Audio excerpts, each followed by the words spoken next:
नवरात्रि के पावन अवसर पर आप सभी का स्वागत है। आज हम बात करेंगे माँ दुर्गा के पांचवें स्वरूप माँ स्कंद माता के बारे में। ये स्वरूप हमें ममता, शक्ति और ज्ञान तीनों का संदेश देता है। नवरात्रि के पांचवें दिन माँ स्कंद माता की पूजा की जाती है। उन्हें दुर्गा का ममतामयी और योद्धा स्वरूप माना जाता है।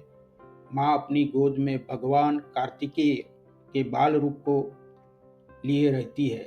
यही कारण है कि उन्हें स्कंद की माता, स्कंद माता कहा जाता है। माँ का स्वरूप देखिए, उनकी चार भुजाएं हैं। दाहिनी ओर की ऊपरी भुजा में कमल पुष्प, बाएं ओर की ऊपर वाली भुजा में वर मुद्रा और शेष भुजाओं में भी कमल पुष्प धारण किए हुए हैं। उनका रंग पूर्णतः शुभ्र है और ये कमल के आसन पर विराजमान रहती है। इसी कारण उन्हें पद्मासन देवी भी कहा जाता है। माँ का वाहन सिंह है, जो साहस और शक्ति का प्रतीक है। माँ स्कंद माता केवल माता ही नहीं, बल्कि गुरु और देवी भी है। वे ज्ञान देती है, करुणा सिखाती है और शक्ति का अनुभव कराती है।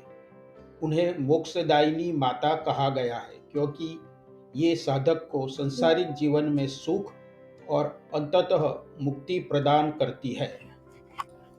माँ की उपासना से साधक को प्राप्त होते हैं मातृवत स्नेह और शांति, ज्ञान, भक्ति और वैराग्य, सुरक्षा, आत्मविश्वास और भावनात्मक स्थिरता। माँ का यह स्वरूप हमें यह भी सिखाता है कि करुणा कमजोरी नहीं, बल्कि सबसे बड़ी शक्ति है। जीवन में केवल प्रेम ही नहीं, कभी कभी संघर्ष भी आवश्यक होता है। माँ स्कंद माता का महिमा जानने के लिए पौराणिक कथा तारकासुर का वध को जानना जरूरी है। कथा के अनुसार असुर तारकासुर ने देवताओं को पराजित कर स्वर्ग पर अधिकार कर लिया। उसे वरदान था कि केवल शिव पुत्र ही उसका वध कर सकता है। तब महादेव और पार्वती की ऊर्जा से भगवान कार्तिकेय का जन्म हुआ। माँ स्कंद माता ने अपने पुत्र का पालन पोषण किया, उन्हें युद्ध कला सिखाई और सिंह पर बिठाकर रणभूमि में भेजा।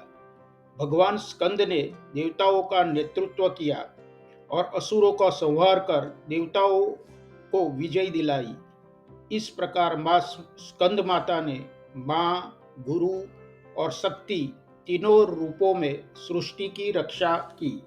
भक्तजनों, नवरात्रि के पांचवें दिन माँ स्कंद माता की पूजा करने से साधक को ज्ञान, भक्ति और मुक्ति की प्राप्ति होती है।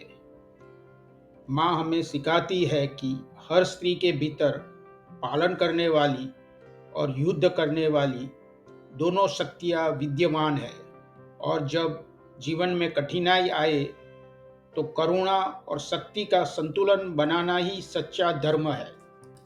आइए इस नवरात्रि माँ स्कंद माता से प्रार्थना करें कि हम सबके जीवन में शांति, शक्ति और समृद्धि का वास हो। या देवी सर्वभूतेषु माँ स्कंद माता रूपेण संस्थिता, नमस्तस्यै नमस्तस्यै नमस्तस्यै नमो नमः।